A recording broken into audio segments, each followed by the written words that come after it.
The Rainbow Tower. Written by Alex Tymms. Illustrated by R H Stewart. Episode 27. Jed spat and spluttered as he tried to scream. He spiralled down inside the bone column in the pitch dark, the powder coming out of his mouth and nostrils in gouts as he bounced off the rough insides of the unseen walls. He'd only just managed to clear his airways and take a desperate breath of the stale air inside the bone column when he hit a stinking mush. Jed felt the gunk envelop him, and he kept sinking. The rancid substance slowed his fall, but unlike water, he didn't begin to rise to the top. He stayed where he was. Mush oozed into his ears, his nose, and inside his clothes. The stuff was suffocating him. He flailed his arms around, desperate to pull himself out of it, but in the blackness he couldn't tell if he was rising or falling. It was then he felt something impact next to him. Rubber material brushed his hand, and Jed realised the enforcers had followed him. If this substance didn't kill him, they would. He began to panic, feeling it well up inside, almost as overpowering as the stinking foam around him. He thrashed with his arms and legs, only for one of his legs to become stuck fast. They had him.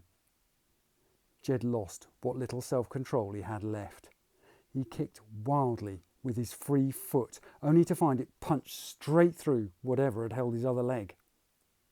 Suddenly Jed was dragged forward in an unstoppable tide of the stuff around him.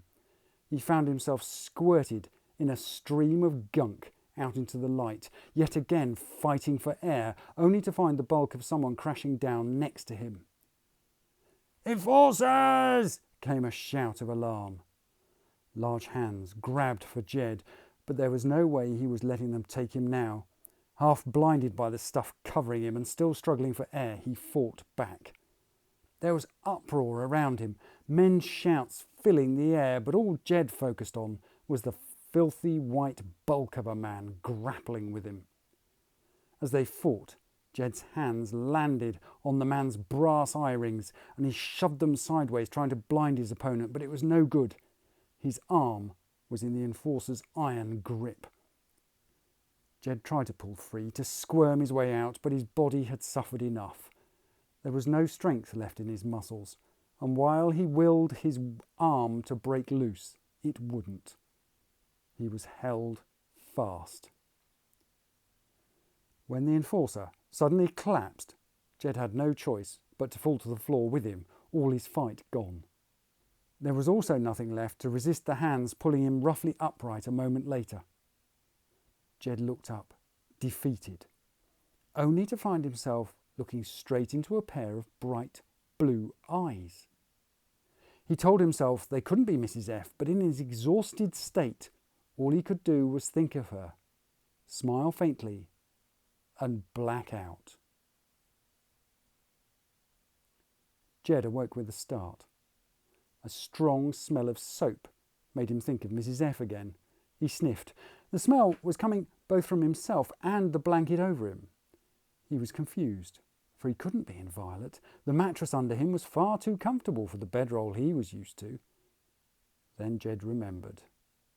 There was no Violet. Not anymore. This wasn't the only thing troubling him.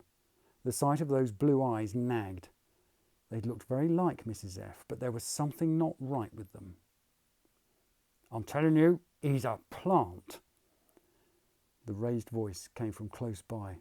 Others were trying to soothe whoever was upset. "Whatever you say, I don't trust him," came the voice again.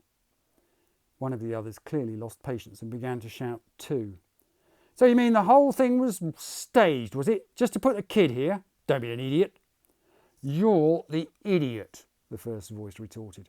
"Everything Svensson has done to flush us out of here has failed. Now he's trying something devious. You're mad." "Listen, why's the kid in violet overalls? So we'd think he's one of us. Why did it look like he was running from the enforcers? So we'd feel sorry for him. Before we know it, he will let all those enforcers in and Swenson will have us right where he wants us." "Why don't you ask the kid himself?" came a voice from right behind Jed. Jed jumped off the bed in surprise. He hadn't realised anyone was so close to him. He stared at the man who had spoken and found himself facing the same blue eyes. Now he looked harder. He could see they weren't the same as Mrs. F's, but they were incredibly similar. "Fox," Jed croaked dryly. Fox's eyes narrowed, and he handed Jed a flask. Jed drank. The water tasted like the sweetest thing he'd ever had. "You are Fox, aren't you?" Jed asked, as others made their way into the dorm where Jed had been sleeping. Jed looked around and found the men unmistakable from their photos, even though they were so much older. He counted each one. There was Phillips, who fixed things. Frank, the stubborn one. Francis, who'd been slow to learn.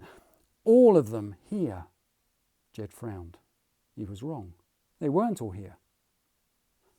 "One of you's missing," Jed said. "Where's Fergus?" Very clever," Frank said. Jed recognised the voice as being the one who had suggested he was working for Swenson. "You know exactly where Fergus is because he told you who we all are. What other memories did you pull from his head?" Jed didn't look away from Frank's hostile gaze. Instead, he calmly replied, "I was with your mother on the recycling floor in Violet. She wanted me to save you all." Frank scoffed, barking out loud. "Ha! Is that the best story Swenson could come up with?"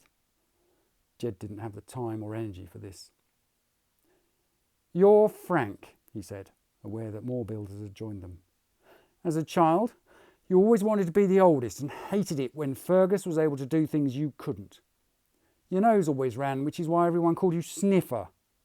Frank rubbed his nose with his hand at this. "And your picture was put in a bone frame when you left at 8. Phillips laughed at this.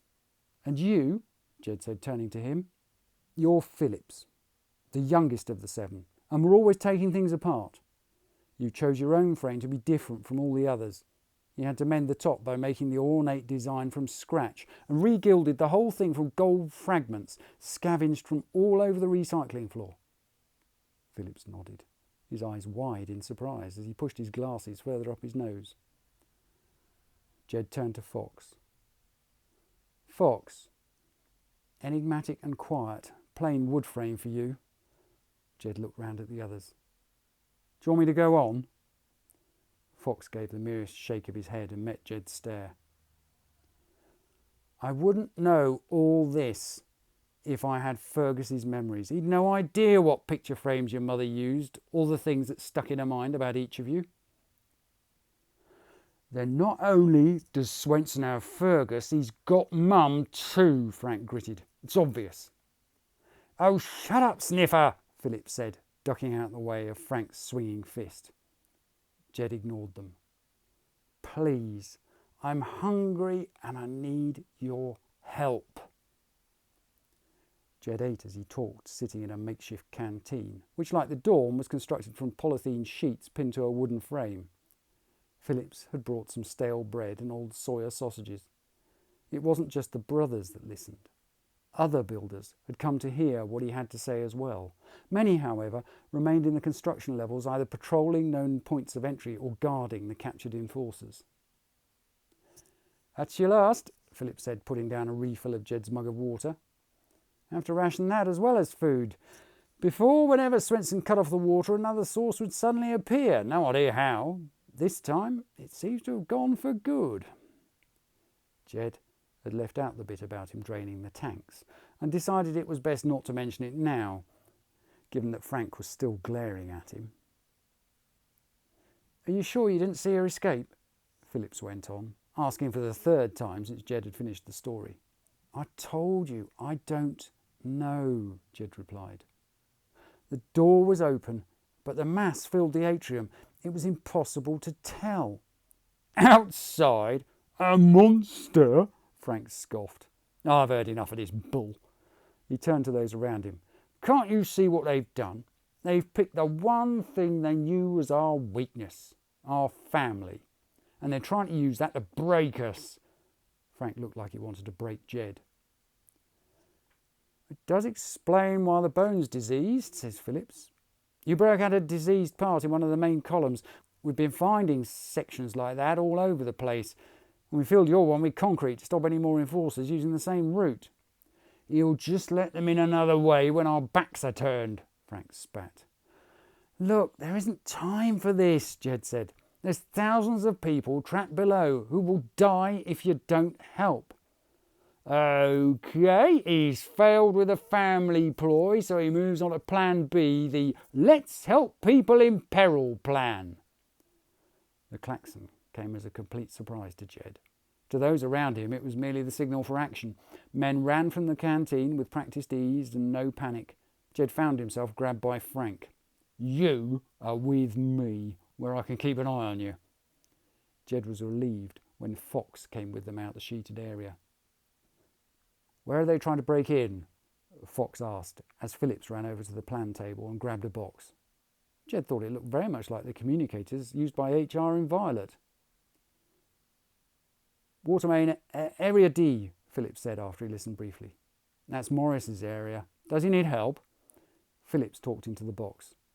Jed bent down and saw from under the table curling wires snaking off in different directions, presumably to other stations located around the construction area. No, they have it contained, Phillips reported as the klaxon stopped. Jed found himself pulled up and violently shaken. Spying on us, eh? Trying to see how we talk to each other? Frank shook him again. Where will they strike next? Frank demanded. Where? Frank! It was Fox. Enough! Jed was amazed to hear Fox shout. It sounded just like the way Mrs. F lost her temper, only with a much deeper voice. From the way Frank dropped him, the big man was also taken aback. OK, Fox said as he helped Jed to his feet. Suppose we do believe you. What do you expect us to do? We're stuck here, under siege from the enforcers outside, and lucky we've even lasted this long against them. Even if we say we'll help, there's nothing we can do. And if by some miracle we can break out, you said yourself that the main doors are of no use anymore. Jed suddenly felt very small next to all these big men, especially as he was the only one dressed in ill-fitting shorts and a t-shirt.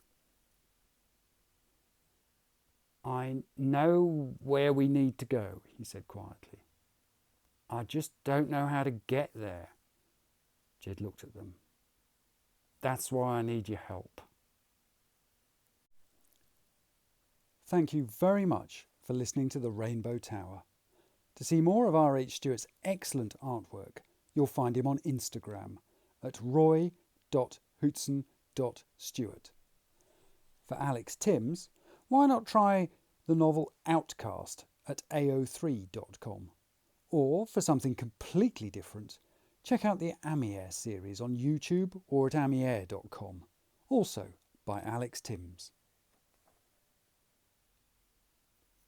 The Rainbow Tower. Text copyright Alex Tymms. Illustrations copyright R H Stewart. The right of Alex Tymms and R H Stewart to be identified as the author and illustrator of this work has been asserted in accordance with the Copyright Designs and Patents Act 1988.